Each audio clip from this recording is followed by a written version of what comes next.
Birds in the night. Vous n'avez pas eu toute patience. Cela se comprend par malheur. De reste, vous êtes si jeune, et l'insouciance, c'est le lot amer de l'âge céleste. Vous n'avez pas eu toute la douceur. Cela par malheur d'ailleurs se comprend.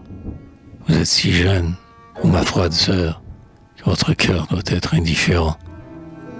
Aussi, mais voici plein de pardon chaste. Non, certes, joyeux, mais très calme en somme.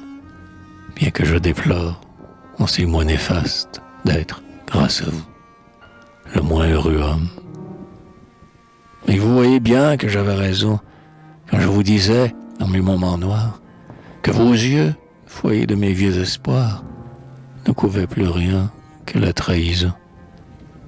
Vous juriez alors que c'était mensonge, et votre regard qui mentait lui-même flambait comme un feu mourant qu'on prolonge, et de votre voix vous disiez « Je t'aime ». Hélas, on se prend toujours au désir qu'on a d'être heureux malgré la saison. Mais ce fut un jour plein d'amers plaisirs quand je m'aperçus que j'avais raison. Aussi bien pourquoi me mettrais-je à geindre?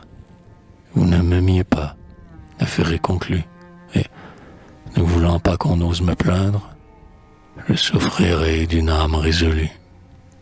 Ouais, je souffrirai car je vous aimais, mais je souffrirai comme un bon soldat, blessé qui s'en va dormir à jamais, plein d'amour pour quelque pays ingrat. Vous qui fûtes ma belle, ma chérie, encore que de vous vienne ma souffrance, n'êtes-vous donc pas toujours ma patrie, aussi jeune, aussi folle que la France? Or, je ne veux pas. Puis-je d'abord plonger dans ceux-ci mes regards mouillés? Pourtant mon amour, que vous croyez mort, a peut-être enfin les yeux déchirés. Mon amour qui n'est que ressouvenance, quoique sous vos coups il saigne et qu'il pleure, encore et qu'il doive, à ce que je pense, souffrir longtemps jusqu'à ce qu'il en meure. Peut-être a raison de croire entrevoir en vous un remords qui n'est pas banal, et d'entendre dire, en son désespoir, à votre mémoire, « Ah, fille, que c'est mal. Je vous vois encore. J'en trouverai la porte.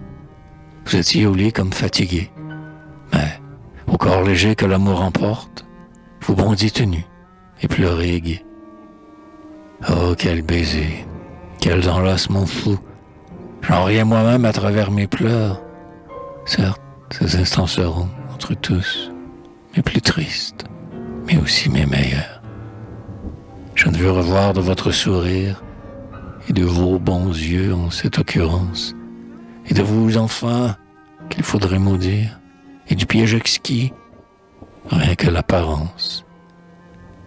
Je vous vois encore, en robe d'été, blanche et jaune avec des fleurs de rideau, mais vous n'aviez plus l'humide gaieté, du plus délirant de tous nos tantôt. La petite épouse et la fille aînée étaient reparues avec la toilette, et c'était déjà notre destinée qui me regardait sous votre voilette.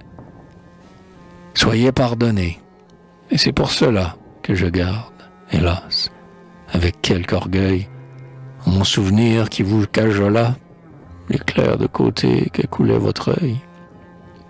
Par instant, je suis la pauvre navire qui court dématé parmi la tempête, et, ne voyant pas Notre-Dame luire, pour l'engouffrement priant sa prête. Par instant, je meurs, la mort du pécheur, qui se sait damné s'il n'est confessé, et, perdant l'espoir de nul confesseur, se tord dans l'enfer qu'il a devancé. Oh mais, par instant, j'ai l'extase rouge du premier chrétien, sous la dent rapace, qui rit à Jésus témoin, sans que bouge un poil de sa chair, un air de sa face.